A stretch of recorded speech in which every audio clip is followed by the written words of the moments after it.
ते घटनात्मक मूल्यांना पायदळी तुडवणार आहे. परत सांगेन. मग आता शासन तर म्हणतोय आम्ही एवढे 2 लाख प्रगणक नेमलेले आहेत, घरोघरी त्याला जिओ टॅगिंग आहे, सत्य माहितीच आम्ही भरतो, त्यानुसार मग मराठा आरक्षण द्यायचं का नाही याचं मागासले पण तपासून मग ते अहवाल तयार करून पुढं सरकारला सादर होईल, मग तो सुप्रीम कोर्टात सादर केला जाईल, मग आरक्षण मिळेल, अशी एकूण एक क्रोनॉलॉजी असणार आहे. ही क्रोनॉलॉजी पूर्णतः चुकीची आहे.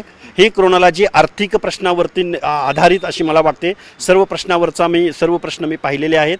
खरं तर काय असतं की 100 गुणांकनापैकी समजा 100% आपण पकडलं तर त्यातले पहिले 50 गुण हे सामाजिकदृष्ट्या मागासलेपणाच्या प्रश्नावरती आधारित असायला हवे होते.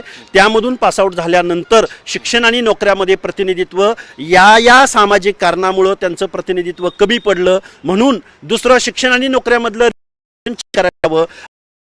सामाजिकदृष्ट्या मागासलेपण आणि शिक्षण आणि नोकऱ्यामधलं त्यांचं प्रतिनिधित्व कमी असणं आणि यात सगळ्यांचा मिळून त्यांच्या आर्थिक उन्नती अथवा आर्थिक अवनतीवरती परिणाम होणं म्हणजे सामाजिकदृष्ट्या मागासलेपण, असा एक सर्कमटन्सेसमध्ये हा क्वेश्चनर असायला हवा होता. परंतु या सर्कमटन्सेसमध्ये म्हणजे 50% प्रेफरन्स हा सामाजिकदृष्ट्या मागासलेपणासाठी असायला हवा होता. मी वेळोवेळी या मीडियाच्या माध्यमातून या महाराष्ट्राला, इथल्या तज्ज्ञ लोकांना, इथल्या विचारवंत मंडळींना, इथल्या अभ्यासकांना सर्वांना मी सांगण्याचा प्रयत्न करतोय, परंतु याकडं हे शासन दुर्लक्ष करतंय. इथली मान्यवर मंडळी यावरती बोलायला तयार नाहीत. इथली मान्यवर मंडळी पुढे येऊन सामाजिक मागासलेपण म्हणजे काय हे सांगायला तयार नाहीत, व्यक्त व्हायला तयार नाहीत. ही खंत या फुले शाहू आंबेडकरांच्या पुरोगामी महाराष्ट्रामध्ये. तुम्ही तर सदस्य होता या आयोगाचे, तुम्ही त्यावेळेस प्रश्नावली तयार केली होती, मग ती प्रश्नावली नाही असा तुमचा आरोप आहे. ती प्रश्नावली तर नाहीच नाही.